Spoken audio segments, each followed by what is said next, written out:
Halo Sinegri, balik lagi sama gue Arsid Hari yang kali ini akhirnya bakal review drakor yang sudah kalian tunggu-tunggu nih. Banyak banget yang request di DM gue, di komen YouTube tuh banyak banget yang minta ini, yaitu The Glory. Ini drama dari Netflix, ada 8 episode. Dan ini satu lagi nih, drama yang membantah stigma orang yang awam sama drakor. Di medsos ya, khususnya Twitter tuh gue sering banget, udah cukup sering meluruskan anggapan orang-orang kalau drakor itu isinya glorifikasi keindahan Korea yang semuanya cantik, semuanya manis, semuanya indah gitu. Anggapan orang yang masih terjebak stigma sih.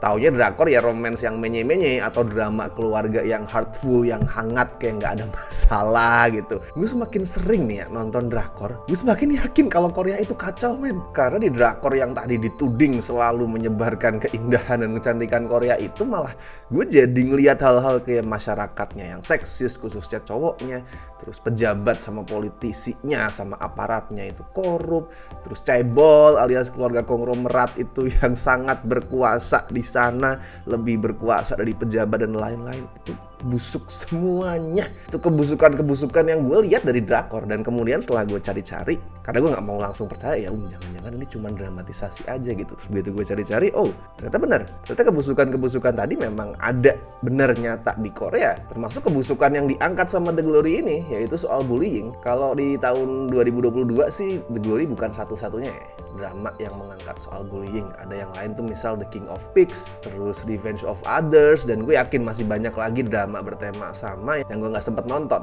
Jadi pasti banyak banget tahun kemarin ya. Itu aja baru ngebahas tahun kemarin, belum tahun-tahun sebelumnya gitu. Karena bullying di remaja, di SMA khususnya, itu termasuk salah satu isu yang paling fatal, yang paling penting, dan kondisinya tuh paling kritis di sana. Protagonisnya The Glory ini namanya Moon Dong-un, diperanin sama The Angelic Song Hye Kyo. Dia tuh berencana balas dendam sama orang-orang yang ngebully dia semasa SMA. Dan kita diajak lihat separah apa sih bullying yang dia alami. Jadi alurnya tuh sering bolak-balik gitu antara masa lalu sama masa sekarang. Tuh terus terjadi bolak-balik dan terjadi dengan rapi ya, tidak dengan kacau penulisannya. Dan wow, parah gila bullying yang dia terima asli. Dia tuh apa ya, dipukulin iya, terus dilecehkan, diciumin, terus digrebek-grebek. Terus yang paling parah tuh ini ya, tangannya itu dicatok ya, itu ya, dikasih catok panas gitu sampai melepuh, sampai bernanah, dan luka itu tuh belum hilang sampai sekarang. Gue nggak tahu ya apakah secara medis itu adalah hal yang bisa terjadi, apakah secara medis itu tepat, gue nggak tahu. Tapi secara narasi, luka-luka yang masih belum sembuh itu, walaupun sudah puluhan tahun berlalu, itu ya adalah metafora dari sakit hati si karakternya yang juga belum sembuh. Dan kalau lu nonton ini terus lu ngeliat bullyingnya dan ngerasa lebay deh, kayaknya nggak separah ini gitu, jangan salah, di Korea memang separah itu guys. Apalagi kalau di sekolah yang ya bisa dibilang bukan sekolah yang bagus-bagus banget lah. Bukan gue bilang semua sekolah yang bagus, yang unggulan tuh bersih, no, tetap ada. Cuman tendensinya itu adalah di sekolah yang mungkin menengah gitu kali ya. Dan kayak The King of Pigs yang rilis beberapa bulan lalu ya, The Glory ini juga sama, efektif gitu, memancing kebencian gue ke remaja-remaja brengsek itu yang melakukan bullying. Gue sampai kesel banget dan sampai mikir dalam hati, they deserve to die man. Di sini pelaku bullyingnya tuh ada beberapa ya, tapi bosnya, ketua gengnya, kepala gengnya itu Park Hyun Jin. Of course dia adalah anak orang kaya, dan pas dewasa dia tuh berprofesi jadi forecaster gitu ya, pembawa acara, pembaca berita cuaca, dan dia juga nikah sama orang kaya juga. Dan di sini Hyun Jin dewasa diperanin sama Lim Ji Yeon. Terakhir dia nongol di Money Heist meranin Seoul. Tapi yang bikin gue bener-bener pemeran remajanya yang meranin Hyun Jin remaja, yaitu Shin Ye-eun. Asli ya ampun, itu senyuman remaja itu iblis banget. Bukan Alena yang anak ratu iblis, tapi Park Hyun Jin remaja ini bukan cuman kejam gitu senyumnya. Tiap gue ngeliat dia senyum ya di layar, itu gue juga merasa direndahkan gitu. Seolah-olah dia senyum sambil ngomong, dasar manusia rendahan, tidak pantas hidup gitu. Kayak ya Allah, pengen bertabok ini anak. Padahal aslinya senyuman bocah ini tuh gemes banget in real life, adorable banget, mirip sama itu ya di Red Velvet. Nah pokoknya si Dong-un ini berencana untuk balas dendam dengan ngancurin hidup Hyun Jin dan tentu saja teman-temannya yang lain ya ngelakuin bullying. Tuh caranya beraneka ragam. Ya jadi wali kelas anaknya Hyun Jin biar si Hyun Jin itu parno, terus ngedeketin suaminya juga Park ini tuh agak ngingetin ke If ya.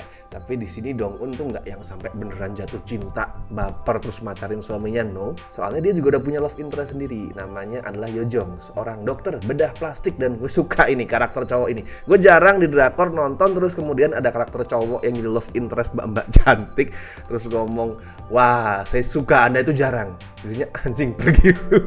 Tapi yang ini gue suka karena pas si Yojong itu tahu kalau Dong-un mau balas dendam dan ngedenger pengalaman pahit dia semasa SMA, dia nggak yang ceramah soal moral, wah jangan melakukan balas dendam kakak, balas dendam itu hanya membawa keburukan, hanya membawa kebencian gitu, nggak. Dia langsung ngomong dengan tegas, I'll happily be your executioner. Mantap mas. Kalau Song Hye Kyo di sini mainnya apa ya?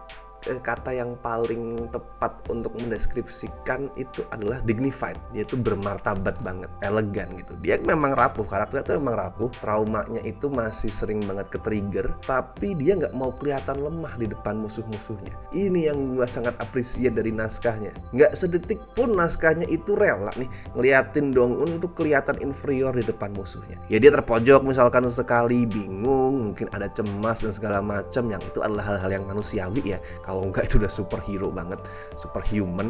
Tapi tetap aja naskahnya itu tidak ingin menunjukkan bahwa oke, si Dong-un itu kelihatan lemah dan nggak bisa apa-apa, helpless di depan lawan-lawan itu enggak. Dia tuh kelihatan kokoh, ya tepatnya memaksakan dirinya untuk kelihatan kokoh di depan musuh-musuhnya. Dan Song Hye Kyo itu bisa menghidupkan karakter tersebut. Dia tuh bikin cerita balas dendam ini kerasa elegan, bukan kayak yang meledak-ledak atau berdarah-darah, gerusak-gerusuk gitu, enggak, tapi elegan. Dan of course gue juga ngefans sama Kim Hyo-ra yang jadi Sarah, si pecandu itu. Buat gue Kim Hyo-ra tuh adalah salah satu aktris Korea paling underrated, khususnya kalau kita ngomongin skena drakor ya. Jadi Bad and Crazy itu jadi Bos Young itu karismatik banget, keren banget. Terus di aktor Nivu juga bagus, dan di The Glory pun juga sama. Setiap gue nonton Kim Hyo-ra, dia tuh kayak punya magnet gitu. Matanya tuh sayu ya, dia tipe-tipe mata yang sayu gitu, makanya pas banget di sini jadi seorang pecandu. Tapi somehow tajam, menghipnotis. Dan tadi gue sempat nyinggung naskah ya.